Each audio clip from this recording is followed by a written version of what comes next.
Diaspora Entrepreneurship. Un nouveau concept, de nouvelles perspectives pour un développement durable. Diaspora Entrepreneurship. Êtes-vous à la hauteur ? Oui, favorisez le retour des Maliens de France pour investir au Mali et faire découvrir au grand public le monde de l'entrepreneuriat. Fidèles téléspectateurs de l'ORTM qui nous suivez d'ici et d'ailleurs, bonjour et bienvenue dans ce nouveau numéro de Diaspora Entrepreneurship. Aujourd'hui, nous allons donc découvrir ensemble qui sont les incubateurs qui accompagnent Diaspora Entrepreneurship pour cette deuxième édition et qui suivront les candidats tout au long du processus jusqu'à la réception du financement. Nous ferons également un zoom sur Donilab et Jocolab, lieu où les candidats se sont rendus pour une séance de travail avec les coachs. Regardons tout ceci en images.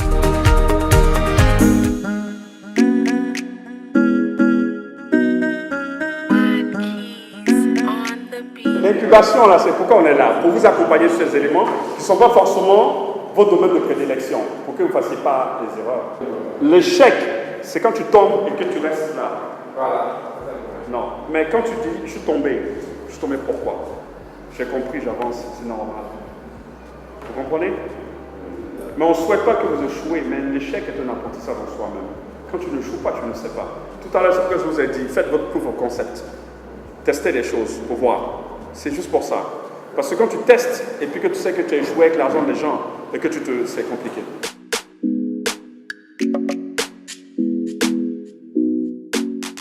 C'est pas des business angels, quoi. Un business angel, c'est des gars, des RSE, c'est-à-dire c'est des grandes entreprises, ils ont gagné beaucoup d'argent, ils veulent aider les entrepreneurs, ils peuvent te donner un prêt d'honneur, $5 000, $10 000, $10 000. Après, il y a des prêts d'honneur, mais que tu dois rembourser. Par exemple, nous, on est en train de l'incubation, on est en train de voir des partenaires qui vont donner de l'argent, qu'on va donner à certains d'entre vous, mais qui vont rembourser 0% d'intérêt, pour vous permettre de faire certaines choses.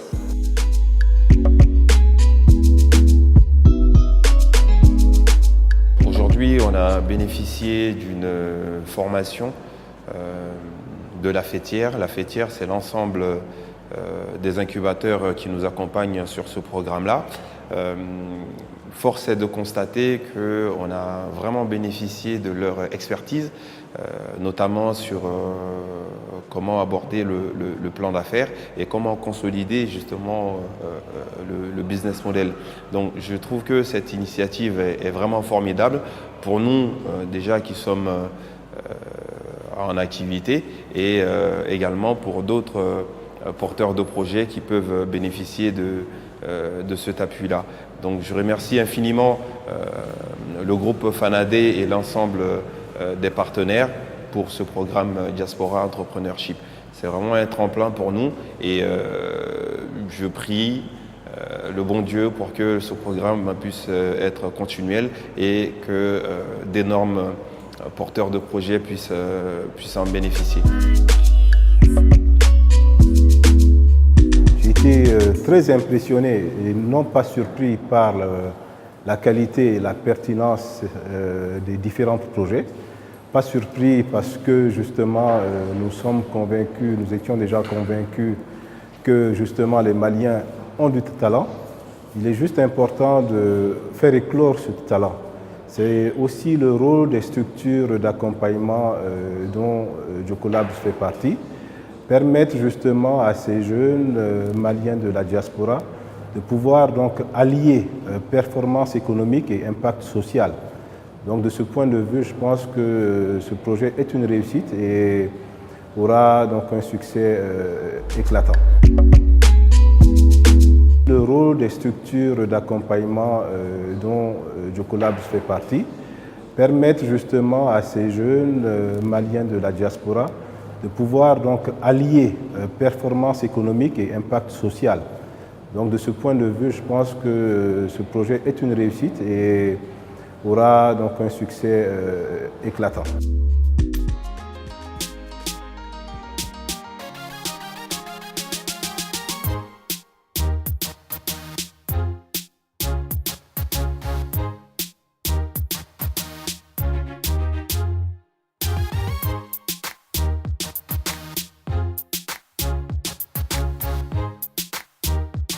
Il n'y a pas de concurrent. Donc, même tout à l'heure, j'ai été obligé d'apprendre minimum, formation minimum préliminaire.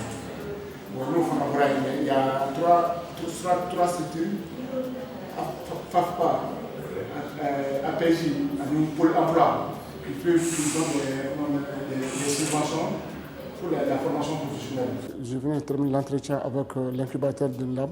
Vraiment, j'ai eu une très bonne impression. Depuis qu'on est rentré, vraiment, on a été bien accueillis. Et les trois représentants de nous ont bien accueillis. Ils nous ont bien expliqué et ils sont prêts à nous accompagner pour la réalisation de notre projet. On a eu l'échange sur tous les domaines. Surtout, moi, j'étais un peu en retard dans l'élaboration du business plan. Donc, on m'a donné des indications pour que je puisse me mettre à niveau. C'est ça ton projet, tu as déjà au fait, ça va vraiment dépendre de l'implantation des épiceries. Il y a des quartiers résidentiels, il y a des quartiers moins peuplés, entre guillemets. Donc ce ne sera pas à la tête du client, mais ça sera vraiment adapté à l'environnement en fait.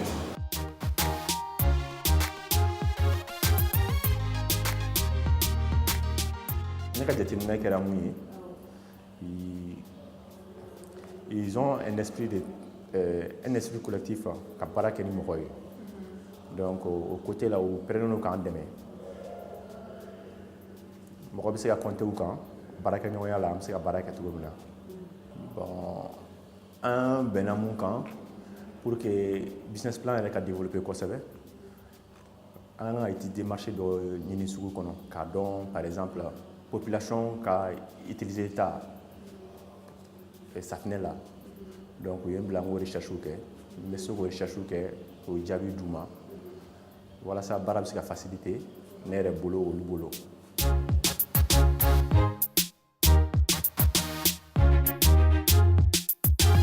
Donc on a regardé ensemble à quelle étape ils sont dans la réalisation de leur projet, quelles sont leurs cibles, quels sont leurs marchés potentiels.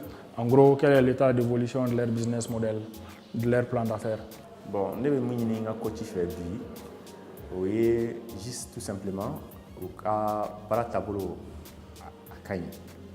Bon, déjà que l'expérience vous menez bien, Mali niveau là.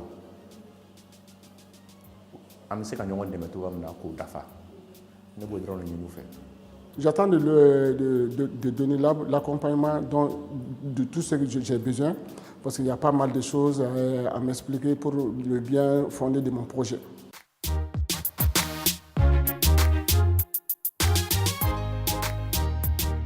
Dans cette initiative, Donilab est engagé à 100%, je dirais.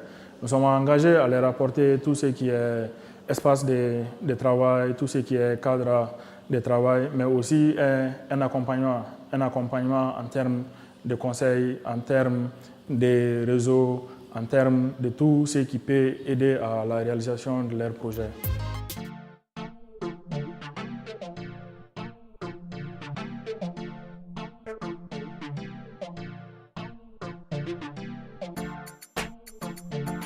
On vous a fait parvenir un document. Nous savons que certains d'entre vous ont déjà des plans d'affaires, certains d'entre vous également sont déjà en exécution d'activités, certains sont en train de faire des pré-tests de marché et certains encore sont dans la faisabilité. Donc c'est un ensemble de regarder quels sont les besoins. Vous êtes là pour 5 semaines. Donc on est d'accord qu'effectivement Diaspora a un programme de télé-réalité, mais dans cette télé-réalité de 5 semaines aussi, on veut s'assurer que vous ayez les éléments essentiels pour qu'à la fin il y ait le financement. C'est ça l'objectif. Donc la télé-réalité, c'est intéressant, ça fait effectivement promouvoir l'entrepreneuriat qui est quelque chose d'intéressant pour nous. Mais nous, tout ce qui est important que vous devez retenir, l'objectif à la fin, c'est que vous ayez vos sous pour pouvoir travailler. Donc pour pouvoir avoir vos sous, là, il y a un certain nombre d'éléments d'évaluation qu'on va faire sur ces 5 primes-là. Mais pour nous, aujourd'hui, l'objectif, c'est de voir avec chacun d'entre vous à quel stade d'évolution il est, quels sont les éléments dont il aura besoin pour pouvoir effectivement mener à bien ce projet pendant le temps qui est dégagé. Donc vraiment, aujourd'hui, c'est ça l'objectif, qu'à la fin de cette rencontre, nous, on puisse avoir une idée claire des besoins de chacun d'entre vous individuellement, également aussi des besoins de groupe aussi, il y a des choses qui peuvent être faites en groupe, pour qu'on puisse déterminer un mentor, un coach et l'accompagnement qu'il faut. La fêtière des incubateurs et centres d'innovation donc, a décidé d'accompagner l'initiative en voyant en fonction de vos besoins quelle structure serait à même de répondre à vos attentes. Donc essayez de vous répartir en fonction justement de vos aspirations. C'est l'objectif que vous avez reçu.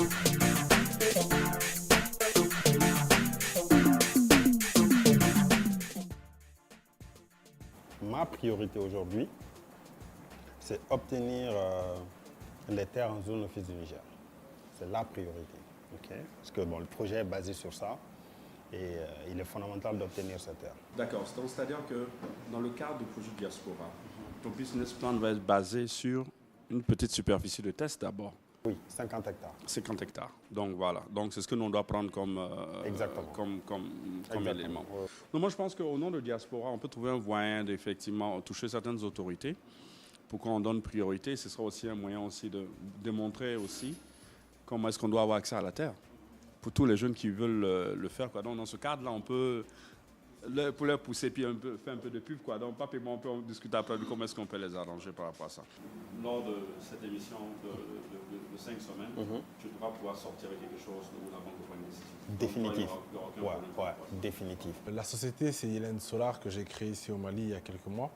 Société qui évolue dans le secteur de l'énergie solaire, donc vente, installation, dimensionnement, maintenance et aussi formation. Et aujourd'hui, ce que je souhaite mettre en place, c'est un système système que j'ai créé, mais qui est une innovation dans le sens où j'ai pris d'autres systèmes existants et j'en ai fait un seul et unique. Aujourd'hui, je suis à la phase où j'ai commencé le plan d'affaires. Maintenant, il faut que je le termine. Et pour le terminer, il manque des informations, il manque un peu de la structuration. Quel genre d'informations, par exemple, sur une étude de marché bien précise. Pour ce système, justement, il manque des informations au niveau de la concurrence. Je suis encore en train de rechercher parce que, comme je dis, mon système il existe déjà, mais sous d'autres formes. Et voilà, il faut que je vois encore aujourd'hui à quel prix je vais le vendre, à qui je vais le vendre, je sais déjà, mais à quel prix je vais le vendre. Et maintenant, c'est la phase aussi prototype. Parce qu'il faut bien que je fasse un prototype pour pouvoir commercialiser quelque chose. Et je suis sur cette phase-là qui va me permettre de sortir un produit commercialisable. Et mon projet, c'est bâtir durable. J'ai pris une dizaine d'années pour faire de la recherche sur ce sujet à titre personnel. Et récemment, à Montpellier, il y a 4 mois, j'ai reçu un prix qui récompense la synthèse des conclusions de ces fouilles et recherches sur le Mali et globalement sur l'Afrique de l'Ouest.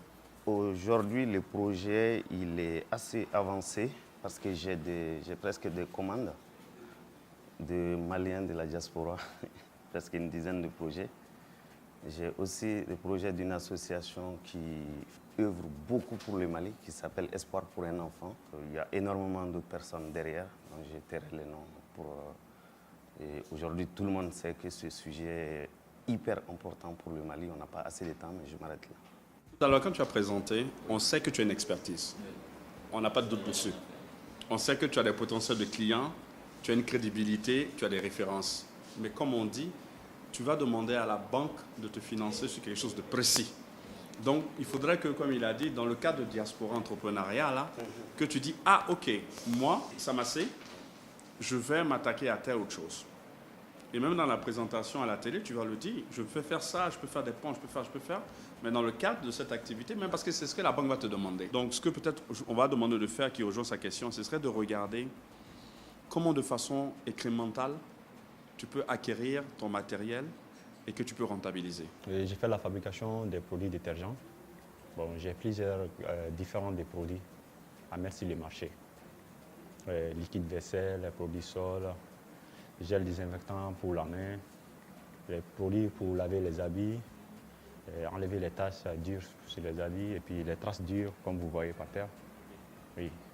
Et puis les produits aussi pour nettoyer les moteurs des voitures, pour laver la voiture aussi.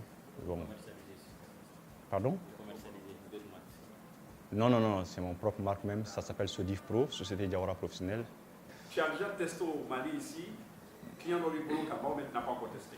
Bon, pour le Mali, si vous voulez, j'ai pas Je n'ai pas testé au Mali, mais j'ai déjà travaillé avec l'aéroport du Sénégal, qui ont besoin, par exemple, des produits pour les cachères, les produits qui vont dans les cachères pour nettoyer les sols. Bon, voilà, j'ai déjà travaillé. C'est de mettre en place une chaîne d'épicerie de proximité, donc pour pallier aux problématiques d'insalubrité alimentaire. Donc vous allez remarquer que vous avez des petites boutiques dans tous les coins de rue qu'on appelle Korobro Boutigini, mais on n'a pas d'endroit où acheter des condiments. Voilà, donc l'idée c'est de mettre en place une chaîne de magasins, d'épicerie bien achalandée à proximité des clients. Vous êtes à quel niveau aujourd'hui À quel niveau? J'ai déjà, ça fait 1 an que je travaille sur le projet, vraiment à temps plein. J'ai déjà commencé à établir le plan d'affaires, donc tout ce qui est études de marché, j'ai bien avancé là-dessus.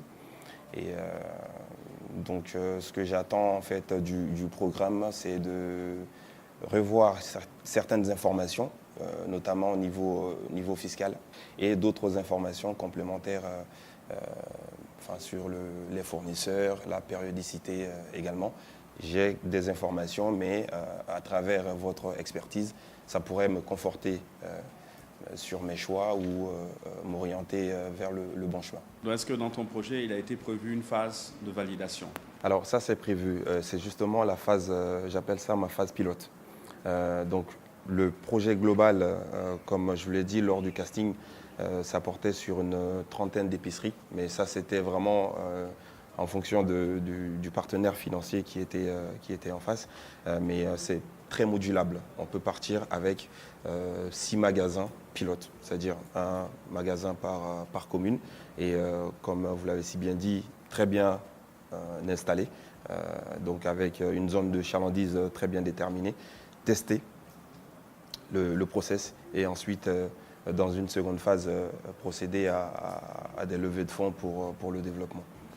Et c'est un site sur lequel donc, les entrepreneurs maliens, mais africains en général, donc de tout l'espace OHADA, peuvent créer des documents juridiques personnalisés et conformes au droit OHADA. Le site a été développé par mes associés de telle sorte qu'il puisse être très facilement être amélioré ou évolué. Donc on a une offre qui est donc l'offre de création de documents juridiques, mais on peut l'affiner, c'est-à-dire la faire correspondre aux besoins locaux, là, par exemple du marché malien. On a vraiment un besoin en termes d'études de marché, quoi. Faire le tour de toutes les entreprises, tous les entrepreneurs ou tous les aspirants entrepreneurs, entreprises de la place et leur demander de quoi ils ont besoin juridiquement. Et nous, on regarde si, avec notre technologie et notre expertise juridique, on peut leur fournir ça via legalsoba.com. Donc le premier besoin, c'est l'étude de marché. On a une offre brute, on veut l'affiner le plus possible et proposer les documents dont les gens ont réellement besoin au quotidien. Maintenant, même quant aux modalités de remplissage du document, ça, j'y avais même pas pensé, vous venez de soulever là.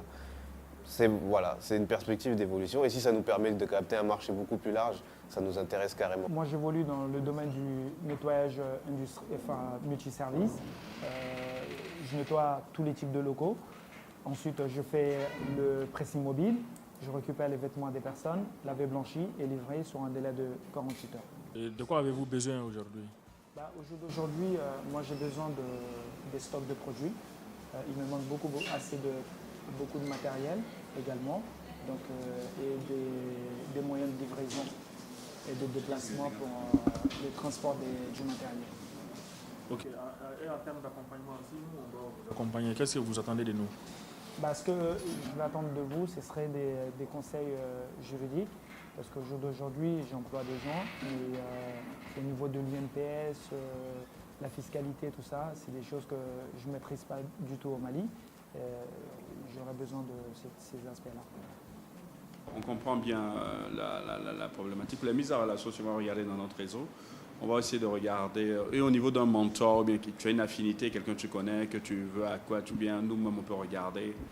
Si par exemple quelqu'un devait être un coach pour toi, quel genre de profil tu recherches par exemple? Ça va être quelqu'un de dynamique, voilà, quelqu'un qui me fait rêver. Moi, je fais le premier réseau social au monde, totalement vocal et qui parle les langues locales, parce qu'on est dans un pays où l'oralité est une culture, où le taux d'alphabétisation est assez faible et où il n'y a aucune personne qui peut se targuer de pouvoir parler toutes les langues locales du pays. Donc on est dans un pays où il y a plusieurs langues locales parlées. Donc pour faire un outil numérique qui peut toutes les toucher, il faut aller dans leur langue locale. Donc voilà quelque chose qui est vocal et qui parle les langues locales. Aujourd'hui, quels sont tes besoins en financement? Si on te donne des sous, qu'est-ce que tu vas faire avec? Les sous, c'est d'abord la capacité technique renforcée, c'est-à-dire que les serveurs qu'on va mettre en place, première chose, l'équipe, parce que la première ressource vraiment c'est les hommes, donc on a beau avoir les meilleures idées, mais il faut des hommes qui vont le faire. Parce qu'un réseau social, vu tout ce qui est sur le marché, il faut avoir des points d'ancrage un peu partout, donc il y aura beaucoup de budget pour cette équipe qui va expliquer, qui va faire la communication. Donc ensuite, il faudra aussi créer des contenus, parce que l'ENALI, c'est le 3.0, c'est-à-dire il y a eu le 1.0 Je navigue, il y a eu le 2.0, c'est les réseaux sociaux actuels, il y a le 3.0, c'est-à-dire que l'information est là, sauf qu'elle n'est pas accessible à tout le monde. Nous, on veut la prendre, la rendre plus accessible et donc faire du contenu donc, en expliquant les choses plus simplement, plus facilement et dans la langue des gens. Moi, je comprends bien l'idée, je comprends bien l'innovation. Comment montrer une petite peut-être partialité de ton logiciel. En tout cas, je ne connais pas parce que je ne suis pas du domaine. Mais comment montrer à la banque que voilà, ça là, ça peut gagner de l'argent. Donc, si je te demande l'argent pour le salaire, parce qu'en général, ils ne vont pas demander de garantie, mais ils vont garantir certaines choses. Par exemple, celui qui a besoin de matériel, ils vont prendre un nantissement sur le matériel. Toi, on va garantir quoi? Une grande partie de tes coûts, c'est les salaires, la mise en réseau, le contact, la publicité. C'est des choses qu'on ne peut pas garantir. Parce que dès qu'on a dépensé, l'argent est parti. Où tu en es avec ton business plan? Il est déjà fait. Il est déjà fait, d'accord. Donc, qu'est-ce que tu auras besoin? Parce que le proof of concept, c'est-à-dire que toi, tu es déjà en activité. Oui. Donc, c'est de montrer à la banque, voilà le montant pour lequel je veux être financé. Et donc, voilà ce que j'ai besoin. Et donc, pour que, effectivement, à la fin de ces 5 semaines, tu puisses avoir ce financement. Donc, qu'est-ce qui te manque? En fait, ce qui me manque, c'est juste un accompagnement en termes des personnes auxquelles je devrais m'adresser pour prendre les prix des matériaux, de forage, tout ça. Tu vois. Un peu des fournisseurs, des gens qui peuvent me faire les installations en termes d'irrigation, le forage, tout ça. Parce qu'on le faisait avec des gens, mais je ne sais pas si c'est les meilleurs, s'ils sont plus adaptés à ce que je veux faire maintenant. S'il y a quoi que ce soit que tu vois que tu as besoin d'avoir un contact, un truc comme ça, on va te donner les contacts. Surtout que c'est dans l'agro-business, souvent tu as besoin de la recherche pour pouvoir valider quel type de semences, quels sont les types de climat, il y a beaucoup de choses, il y a beaucoup d'éléments. C'est ce que je mettais dans le plan, j'ai besoin des gens qui peuvent me fournir tout ce dont j'ai besoin. Parfait, d'accord. Mon projet consiste à créer un centre de formation en sécurité privée au Mali. Donc je n'ai pas pu finir le business plan. Donc j'aimerais voir si on peut m'aider à faire le business plan et voir comment je peux y toucher les structures, les organismes qui sont chargés pour l'accompagnement de la formation professionnelle au Mali. Concrètement, vous êtes à quel niveau dans les projets aujourd'hui? Bon, j'ai pu faire le suffrage. Et puis j'ai fait des petites enquêtes pour voir si j'avais des concurrents ou pas. Mais officiellement, je n'ai pas pu avoir ces réponses-là parce que je me suis rendu compte qu'au Mali, la sécurité privée, chacun le fait dans son domaine. Donc il m'est très difficile de pouvoir avoir des renseignements. À part des grands groupes, tous les autres, ils créent leurs entreprises, ils font il n'y a même pas de formation. Donc ça va être un peu difficile pour moi d'avoir plus d'informations. Mais moi, en tout cas, j'ai pris tous les contacts pour avoir mes équipements et tout. Mais si on vous donne les sous, qu'est-ce que vous allez faire avec? La première des choses, quand on me donne les sous, c'est commencer le boulot. Parce que moi, dans mon projet, c'est venir ramener un formateur pour faire la formation des formateurs que je vais recruter sur place, ouvrir le centre et commencer à faire la formation. Et oui, comme vous le constatez autour de moi, nous sommes dans les magnifiques cadres du somptueux Hôtel de l'Amitié, qui non seulement partenaire de Diaspora Entrepreneurship pour cette 2e édition, nous a également accueillis tout au long des primes. Chaque vendredi, ça se passait ici à l'Hôtel de l'Amitié. Nous en profitons donc pour leur faire un clin d'œil et vous inviter à y revenir puisque l'hôtel a ouvert ses portes. Et c'est tout pour aujourd'hui. J'étais très ravie de passer ce moment avec vous et je vous donne rendez-vous la semaine prochaine pour un nouveau numéro. D'ici là, portez-vous bien. Au revoir.